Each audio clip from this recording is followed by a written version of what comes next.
ঐতিহ্যবাহী চাচর ন্যাড়া পোড়া অর্থাৎ হোলিকা দহন সন্ধ্যা আরতির ঠিক পরেই আপনাদের কাছে নিয়ে আসব সেই ঐতিহ্যবাহী দৃশ্য। দেখতে থাকুন বিশ্বদর্শনে বেলুড়ের হোলিকা দহন। তো আমরা চলেছি সেই স্থানে। তো বন্ধুরা, আগে তাড়াতাড়ি যেতে হবে, ভালো একটা পজিশান নিতে হবে, আপনাদের দেখাতে হবে। তো বেশি কথা বলবো না, আশেপাশে সম্পূর্ণ দৃশ্য দেখাবো, আপনারা দেখতে থাকুন।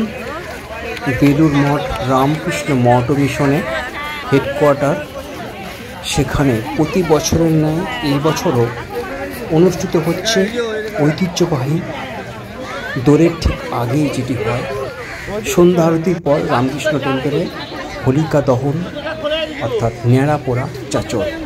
বিশুদ্ধ সিদ্ধান্ত মতে এই অনুষ্ঠানটি হয় একদম সব কিছু নিয়ম মেনে।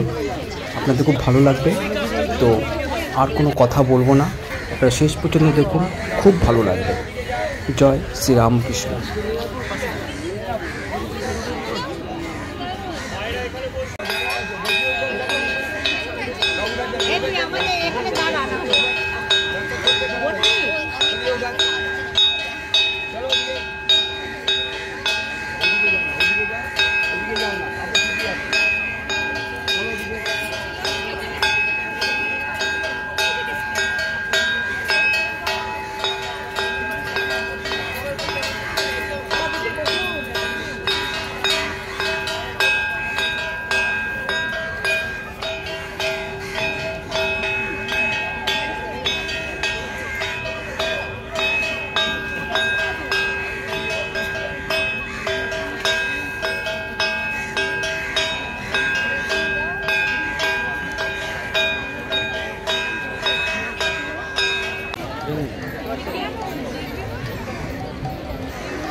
হ্যালো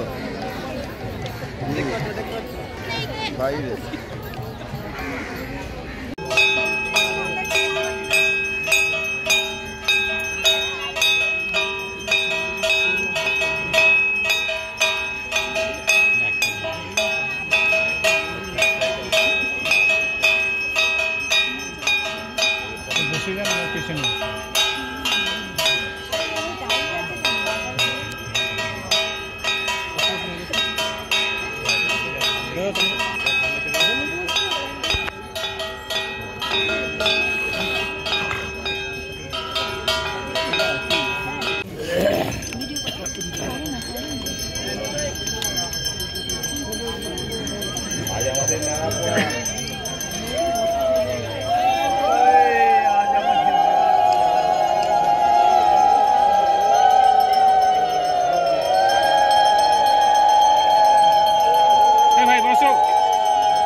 চাঁদ উঠেছে।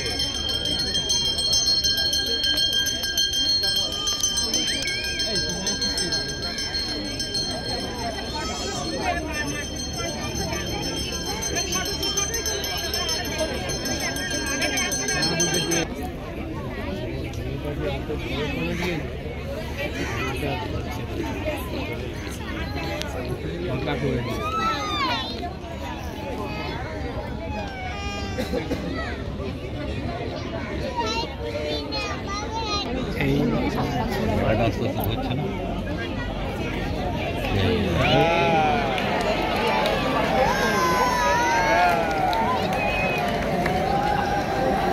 বসেন বসুন বসুন।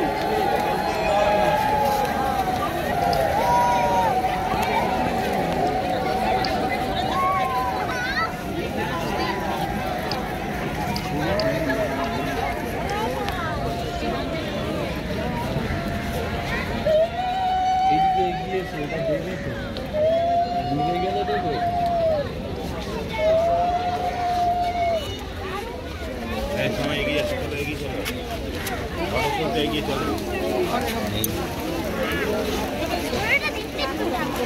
তোমায় দেখতে পাচ্ছি না, আগুনটা গরম আছে।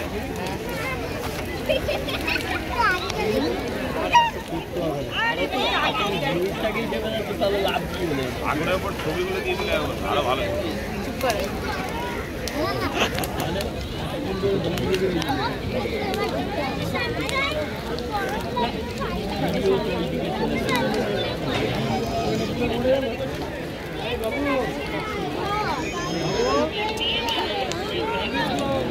হোলিকা দহন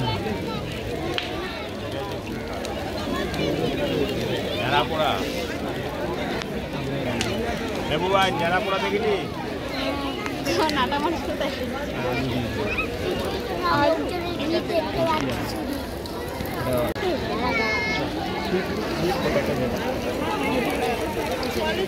এটার আগুনেই পুড়ে গেল। তারপর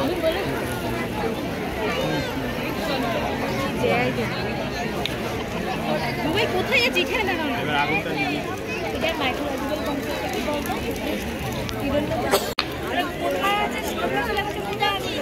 রেল ট্রেন সব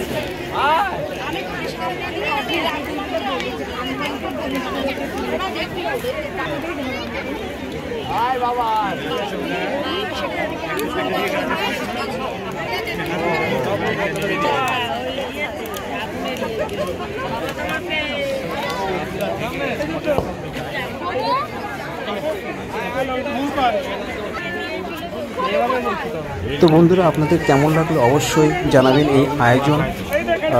শুধু এই যে হোলিকা দহন বা ন্যাড়াপোড়া চাচল দুধের মধ্যে হলো, তো এখানে কিন্তু শুধু ওই কাঠ বা পাতা বা এ সমস্ত কিছু নেই। এখানে কিন্তু অনেক কিছু আছে, বিভিন্ন ধরনের সবজি আছে, ফলও আছে, সব কিছু দিয়ে এভাবে এই অনুষ্ঠানটা প্রতি বছর হয়ে থাকে। খুব ভালো লাগে, এমনকি বেলও আছে।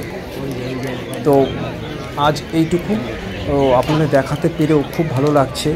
তো এইরকম অনুষ্ঠানে প্রথমবার আসলাম, আপনাদের দেখাতে পারলাম।